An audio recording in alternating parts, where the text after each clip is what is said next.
Hello friends, welcome back to Nitya veg. तो इस video के अंदर हम करने वाले हैं जीन पियाजे की जो थ्योरी है कॉग्निटिव डेवलपमेंट की, उसके अंदर जो उसने प्रथम अवस्था जो बताई है, फर्स्ट जो स्टेज बताई है, that is sensory motor stage, संवेद पेशी अवस्था।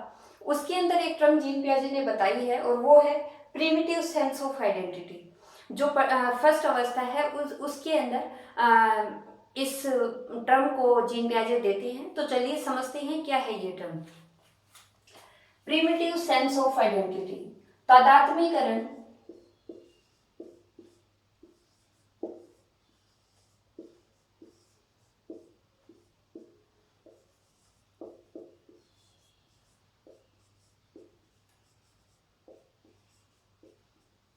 तादात्म्यकरण का मूल ज्ञान,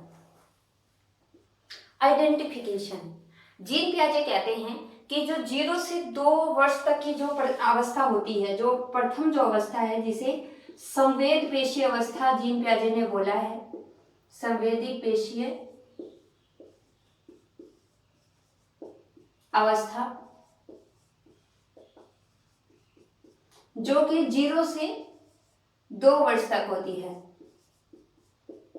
इस अवस्था में जीन पियाजे कहते हैं कि इस अवस्था में शिशु में ये जो आइडेंटिफिकेशन या तादात्म्यकरण, अपनी आइडेंटिटी का, अपनी पहचान विकसित हो जाती है और व्यक्ति अपनी और दूसरों में विभेद करना,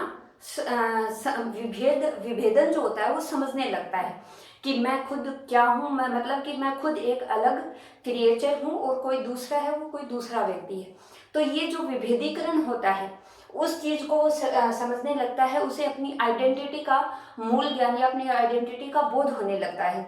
और इसी के साथ में इसी अवस्था के अंदर वो कार्य प्रभाव को भी समझने लगता है, कॉज इफेक्ट को भी। तो ये इतनी सी टर्म है प्रिमिटिव सेंस ऑफ आइडेंटिटी कि बच्चा जो इस अवस्था में 0 से 2 वर्ष की अवस्था में अपनी एक अलग पहचान को समझने लगता है। तो चलिए ये कंसेप्ट आपको समझ आ गया होगा। तो इसी के साथ मिलते हैं नेक्स्ट वीडियो में।